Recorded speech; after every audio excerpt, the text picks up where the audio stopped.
Hello, lovelies! Of course, we all know sweet potatoes are a superfood, and for very good reason. They are packed with nutrition and, of course, lots of fiber. Today, I'm going to show you 3 new delicious ways to enjoy your sweet potatoes that I think you're going to love. As you guys know, all January long, we are celebrating the launch of our brand new website, healthymealplans.com, which features hundreds of amazing healthy recipes, plus a meal planning tool that allows you to simply drag and drop your favorites into your weekly meal plan and then generate your shopping list to take to the grocery store with you. I'm so excited to share it with you. And if you're looking for a little more help getting your healthy eating on track, I also recommend you check out our specialty meal plan bundles, which have been developed by our in-house dietitian to be nutritionally balanced. We've got a vegan one, a vegetarian, low carb, gluten-free, lots to check out. So of course, once you're done watching this tasty video, I highly recommend you head over to healthymealplans.com, where you can find all of today's yummy recipes and of course our amazing meal planning tools. Now, without further ado, let's talk about some sweet potatoes. We're kicking things off today with my Thai sweet potato curry. It's super hearty and flavorful and perfect for Meatless Monday.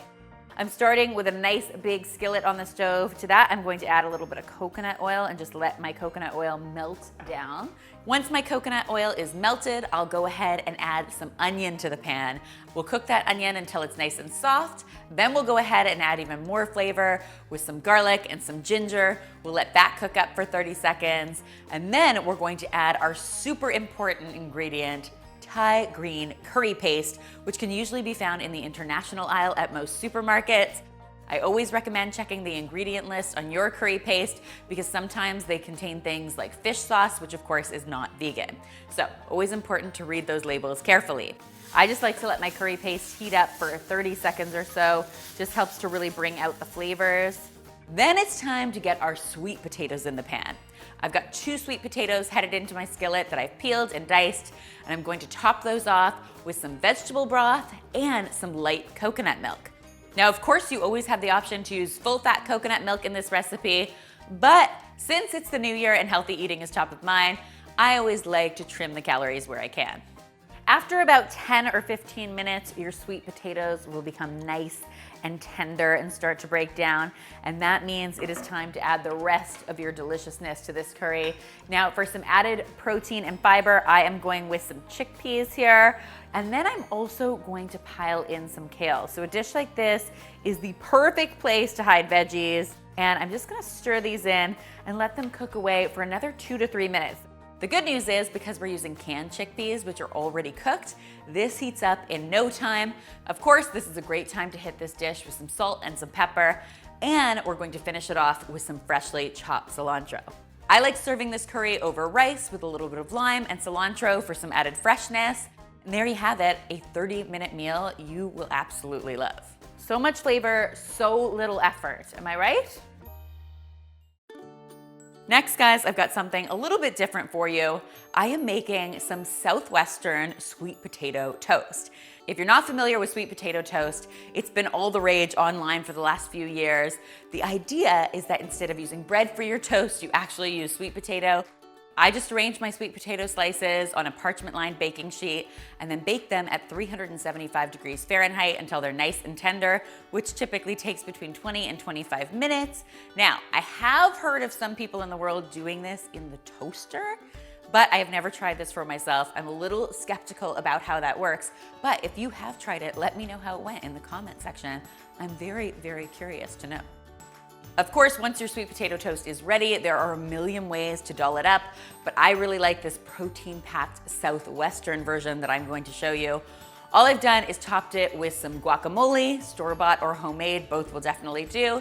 Then I scrambled up some eggs really simply, and I'm going to top all of that off with some salsa and a few chives. With all this protein, fiber, and healthy fat, I think it's safe to say this is the toast with the most. Finally, guys, if you're looking for a really flavorful dinner idea, look no further than this amazing turkey sweet potato chili. This recipe is such a great way to step up your chili game. Instead of using heavier beef in this recipe, I'm using some ground turkey. Ground poultry or veggie crumbles would both swap in really well. So you've got lots of options. Now I'm gonna get started by heating up some oil in a nice big Dutch oven on the stove. Once my oil is nice and hot, I'll go ahead and add some veggies to that. So I've got some onion and some finely diced red bell pepper headed in here. And I'm just gonna let those sweat it out for 3 to 4 minutes. I wanna let these soften up a little bit.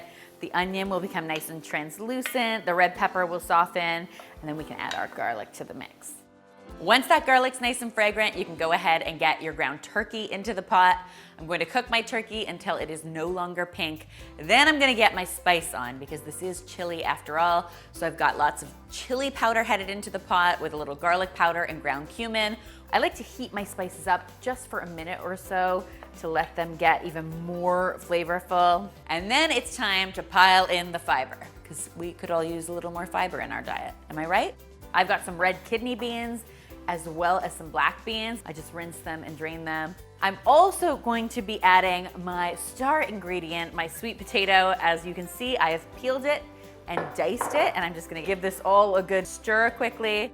Once all that goodness is in the pot, we are going to top it off with our liquid. So I've got some crushed tomatoes, some diced tomatoes, and some chicken broth headed into the pot. And then, my lovelies, it is all about giving this a big old stir and then bringing it to a boil.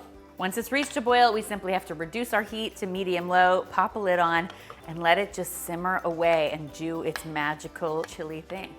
30 minutes is good, an hour is better, and of course, 2 hours when it comes to chili is always ideal. So it's really just about how much time you have on your hands. Once this yumminess is finished, I like serving it with some sour cream and some freshly chopped chives. I like to make a massive pot of it on Sunday and then enjoy it through the week. Or I'll just freeze a bunch and it makes the perfect emergency dinner when you're in a pinch. My loves, I hope you will give all 3 of these nutritious recipes a try. And if you do, be sure to tweet me, Instagram me, or Facebook me a photo because I love seeing your kitchen creations. Don't forget, all 3 of these yummy recipes are available on healthymealplans.com. So you can go find them there, add them to your weekly meal plan. I hope you'll check it out. Finally, if you haven't already, be sure to subscribe because of course there is lots more deliciousness where this came from.